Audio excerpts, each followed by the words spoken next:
Oxygen নাই।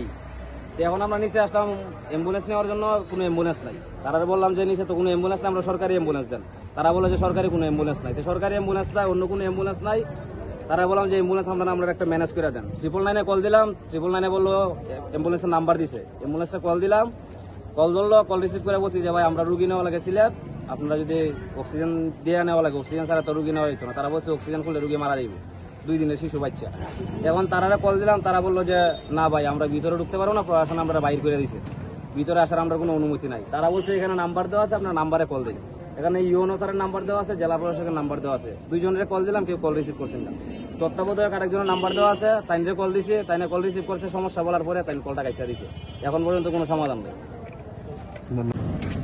আমার এখন বর্তমান যে পরিস্থিতি, আমার এক বাচ্চা খুব এমার্জেন্সি, মানে অক্সিজেন নিয়ে সিলে যাওয়া লাগে। সিলে যাইতে হলে তো অ্যাম্বুলেন্সের প্রয়োজন, আমি তো অ্যাম্বুলেন্স পাইতেছি না। এই সদর হসপিটালের মধ্যে কোনো অ্যাম্বুলেন্স নাই, এদিক সেদিক ঘোরাফেরা করতেছি। এখন আমার বাচ্চাকে নিয়ে কী করা যায়? অনলাইনে ফোন দিচ্ছিলাম? জি, আমি ফোন দিছি। ফোন দেওয়ার পরে এখানে পরিচালকের নাম্বারও ফোন দিছি, তাই বলতেছি আমি ঢাকায় এক প্রোগ্রামে আসি, এখন আমাকে ফোন দিচ্ছেন কিনা, আপনার ব্যবস্থা করে যান, এই কথা আমি বলছেন। সিলেট যাওয়া লাগে তো, 2 দিনের বাচ্চা, হ্যাঁ বিভিন্ন সমস্যা। এখন তো আমি একটা অ্যাম্বুলেন্স ব্যবস্থা করতে পারছি না, সাধারণ একটা গাড়িও নাই, রোগীর অবস্থা খুব সিরিয়াস।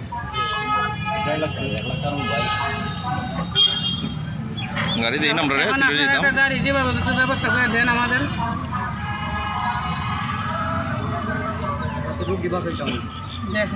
দেখলাম, ওকে ঠিক আছে। তো উনি বলছে দেখতেছে, আপনি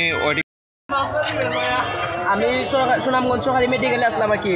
আমার একজন রুগী খুব ইমার্জেন্সি, এখন সিলেট লয়ে যাওয়া লাগে। এখন মেডিকেল স্ট্যান্ডেও একটা অ্যাম্বুলেন্স নাই। এখন আপনারা কোন ব্যবস্থা করে দেয় না? জি,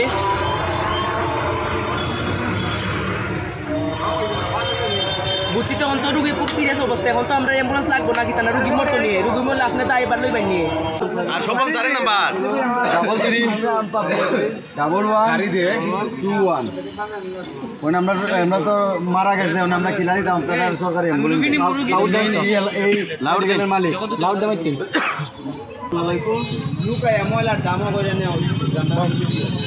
আসসালামু আলাইকুম।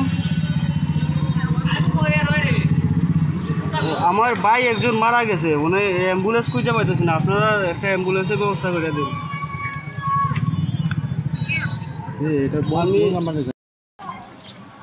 বলছি আমি এখানে অনেক খোঁজাখুঁজি করার পরেও একটা অ্যাম্বুলেন্স পাই না। এখন আমার ভাইয়ের লাশ নিব, আপনারা একটা ব্যবস্থা করে দেন।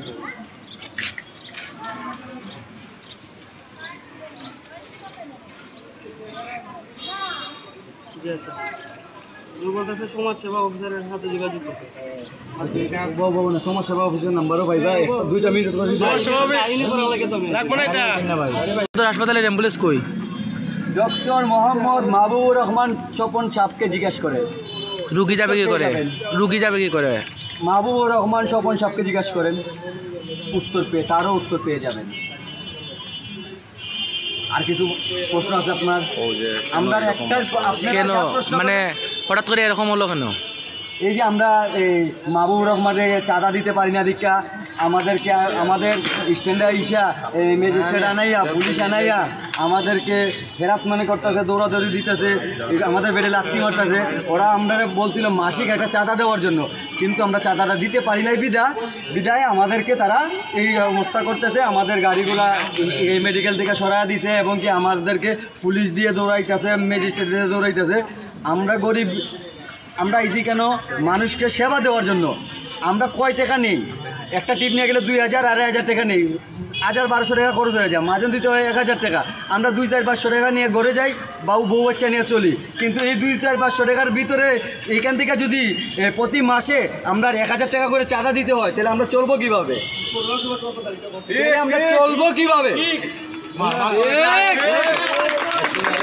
আর কিছু আপনার প্রশ্ন? 2020 সালে করোনার মহামারীতে যে আমরা সেবা দিছি, আমরা দিন রাত করছি, রাত্রে দিন করছি। আমরা মানে মরণের কোনো বিদা করি নাই, আমরা রুগীরে কন্টিনিউ 24 ঘন্টা আমরা সার্ভিস দিয়ে গেছি। তারার যে সরকারি একটা গাড়ি আসছিল ওইটারে তারা আনতে পারে না, আমরা কম টাকা সেবা দিছি, আমরা রুগীরে মানে যতটুক সেবা দেওয়ার দরকার আমরা ততটুক দিছি। কিন্তু এখন এই যে 2025 সালে মাহবুবুর রহমান স্বপনে আমার কাছে একটা চাঁদা দাবি করছিল, আমরা এই চাঁদাটা দিতে পারি নাই বিদায় আমাদের অ্যাম্বুলেন্স শ্রমিকের উপরে তারা নির্মমভাবে একটা এই মানে অত্যাচার শুরু করতেছে, যাতে আমরা এই জায়গায় অ্যাম্বুলেন্স রাখতে না পারি। আমরা এই জায়গা থেকে মেডিকেলের ভিতর থেকে অ্যাম্বুলেন্স সরিয়ে দিই, আর যদি আমরা তাদেরকে প্রতি মাসে প্রতি গাড়ি পিছে 1000 টাকা করে চাঁদা দেই, তাহলে আমরা মেডিকেলের ভিতরে গাড়িটা রাখতে পারবো। ওটা হচ্ছে ওনার দাবি। আর আমরা দাবি আমরা 2 টাকা রুজি করি, 2 টাকার মাঝে যদি আমরা ওনারকে 1.5 টাকা দিয়ে দেই, 50 পয়সা থেকে আমি ঘরে নিয়ে যাব, আমার বউ বাচ্চা চলবে? তাহলে এক কাম করেন, সরকারকে বলেন সরকারে 5, 6, 10, 15টা অ্যাম্বুলেন্স দিয়ে দিত, সরকারে সার্ভিস দেখ। আর নাইলে ডক্টর মোহাম্মদ রহমান স্বপনে আইসা সার্ভিসটা দেখ, উনি অ্যাম্বুলেন্স দেখ, উনি কী করবে উনি জানে। আর এখানে এতটুকুই আমার বক্তব্য, আর কোনো বক্তব্য কিছু বলার নেই। সরকারি অ্যাম্বুলেন্স সদর হাসপাতালের সরকারি অ্যাম্বুলেন্স ওরা বলতে পারবে, একটা আর একটা তো বইয়া বইয়া নষ্ট করলো। একটা এখানে নতুন গাড়ি নষ্ট করছে।